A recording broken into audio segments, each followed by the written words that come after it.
Hello guys, my name is Tuomas, welcome back. Let's re-evaluate the Sounds of Summer CD that came out a few years back. I did a few videos about this one when it was released. In those I went into higher detail in the reasons why I didn't like it. I did buy it though. I didn't buy it then, but I did buy the CD version just a few weeks back because it was on sale. Seriously, it cost like €9. And I went, what the heck? Let's just get it because it's not that expensive. And I've been now listening to it again with my stereo system over here. In this video I thought that I'd try to concentrate on the more positive things about this compilation, because I've already said the negatives that I feel and I still feel about this compilation. But anyway, first of all, I think the artwork of this thing is exceptionally good. I love the new simplistic, minimalistic cover art so much more than the old one that you can see over here. It looked pretty much like this, the older artwork. And I think I'm always doing this wrong. I think the simplistic sunset image with the ocean over here, it has an incredible mood, and I love the fact that it doesn't have a logo or anything. I think it just looks so beautiful. Also the back cover looks super beautiful, and as you probably already saw, the black and white photos over here, amazing. And the sort of different eras with the artworks over here, and the fact that the CDs and the labels kind of follow the same style, being with the different decades. I don't want to put them or take them out right now because it's kind of tricky, but you know, it just looks, it's a beautiful release. It's really a well thought release, and I love the fact that it has like, I think it has 70, no, it has more, 50, it has like 90, no, 80, I think it has 80, if my mathematics are correct, it has 80 tracks. So getting 80 tracks with such a little money is a great way to sort of, you can buy this as a present for your friend, or you can, you know, this is a great way to get into the group. You know, there's no doubt about it. The song selection is amazing. It's so cool to have stuff from like even some really hardcore deep cuts next to the biggest hits. And you know, like, do you like Worms? It's About Time. Even Where I Belong from the 80s, something that I don't think has ever been put on to any compilation.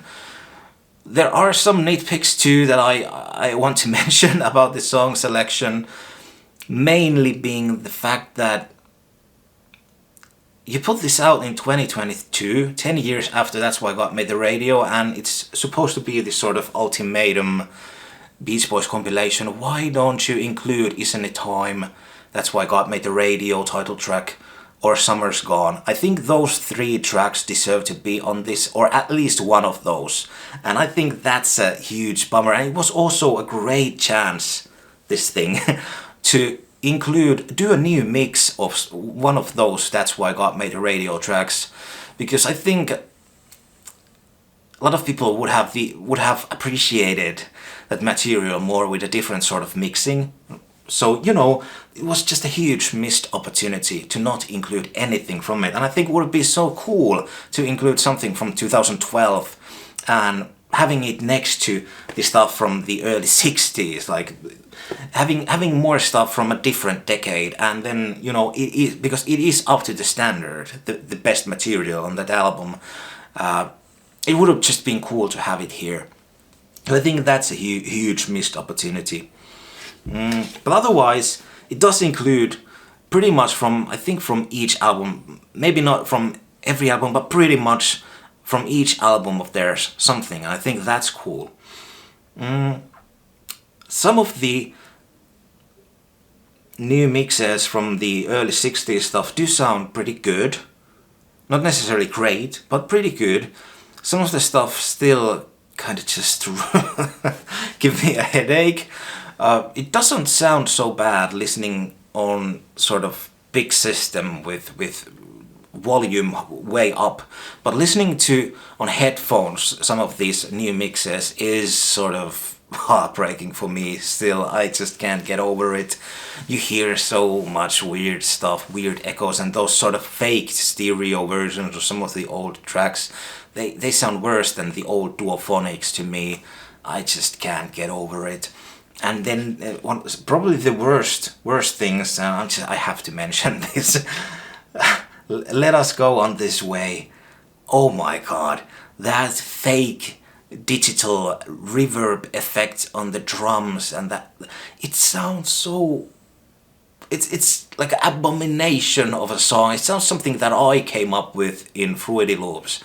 It just sounds so horrible, and it is so sad to me that a lot of people, new fans and young fans, they're gonna hear that, and that's gonna be their first introduction to Love You material, and it sounds so freaking horrible, and it is sad to me. It's a huge sadness. But anyway, You Need a Mess of Help to Stand Alone and Marcella, those mixes too, they suck ass. They just really are horrible. I just can't get over it. With some of these tracks, I think it probably was, I'm not sure which track it was, but it's on multiple. You can hear that same thing on multiple tracks. But the bass, for example, on a lot of these new mixes is so upfront, and it has been changed because it's been pumped up so much. It sounds like a sort of distorted drone sound. It doesn't sound like a bass guitar or anything like that. It sounds like there's just this like this sort of I don't know, this just this sort of horrible drone effect. Anyway, that's about it of the the mixes. I'm just not a huge fan of these new mixes. I don't know what the heck happened, because Mark Linnaeus, all the stuff that he's done prior to this one has been fabulous. So I have no idea what happened. But anyway, let's move on. Like I said, the track listing is great. It mostly follows sort of chronological thing, but not really, because for example on disc 1 you got Kokomo with Surfing Safari. But I do understand the idea, because if a casual fan is gonna buy this one, they are mostly going to listen to disc 1. That's just the way it's gonna go, and it's a no-brainer thing to include Good Vibrations and Kokomo on the same disc, so I get that. But then it sort of starts to include more and more of this 70s and even some of the 80s stuff when we get to disc 2 and disc 3, which is great. But then there are some sort of surprises too, like for example on disc 2, in the middle of disc 2 you got Pom Pom Playgirl, which actually listening to it, that's not a song that I listen. It's Carl's first lead vocal, and that's not something I really listen to that often. But hearing it here in the middle of, like, between cotton fields and wind chimes, out of all songs, it actually, I started to appreciate this song more. It's actually not that bad. It's actually a pretty good song. So it's cool to listen to sort of new random order selection of a lot of these, obvious songs, but also some really deep cuts, cool deep cuts. Overall, I just don't have that much to talk about it, to be honest. It's a decent release. It's not a great release. It could have been better. The packaging is great, and the vinyl set looks fabulous. But the new mixings, they just put it down so much for me that I even though right now at one local store the vinyl set has been on sale for like $60.